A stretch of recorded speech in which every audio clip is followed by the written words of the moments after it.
Hi everyone, my name is Christy and welcome to day 112 of trying a new makeup product every day. Today I have this Rimmel London Color Rush Intense Color Balm.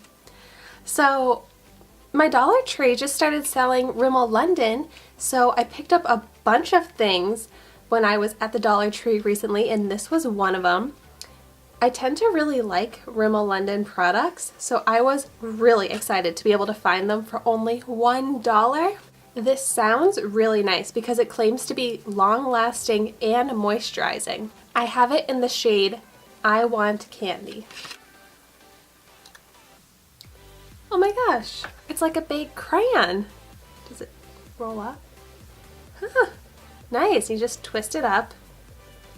Let's see how it writes. It glides on so smooth, but it's not super pigmented. It looks kind of sheer. Still a really pretty color though. Is it just me, or does this smell like white chocolate? Oh my gosh, makes me wanna taste it.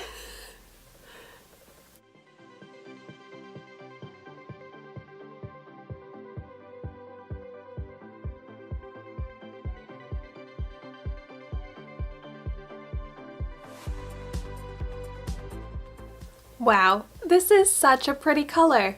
As you know, I love a bright pink shade.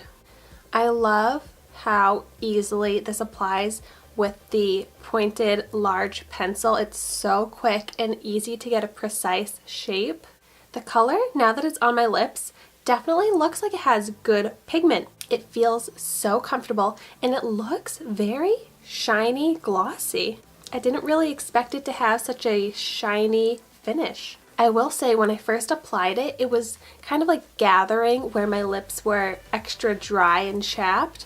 But now that I've been rubbing my lips together and my lips are absorbing the moisture from this product, it looks a lot more smooth. But that is something to take into consideration if you have very dry, chapped lips, that this will show kind of that dry texture, if you know what I mean. Let's do the kiss test. Oh, there's a lot of transfer. I guess by the fact that it said it was a long-lasting product, I was expecting less transfer than that. But no, that's a lot. That's a full amount of transfer and it's quite dark. So unfortunately, I don't think that this product would be very good for if you're going to be eating and drinking. I think that it would come off a lot. You would definitely need to reapply this. But other than that, for $1, I think this is a beautiful color, great pigment. I love the shiny finish. And on top of that, it feels so moisturizing and comfortable on my lips. So I feel very pretty in this and I would definitely wear it again. I do feel like after all of that transfer, it still looks really good on my lips now though. I'd love to know in the comments down below your favorite Rimmel London products. I feel like I've been having some good luck with their products lately. So I'd love to try out some more that you all recommend. Thank you so much for watching my video today. Be sure to like, comment, and subscribe to my channel so you can see the makeup that I try every day. And I will see you tomorrow in my next video.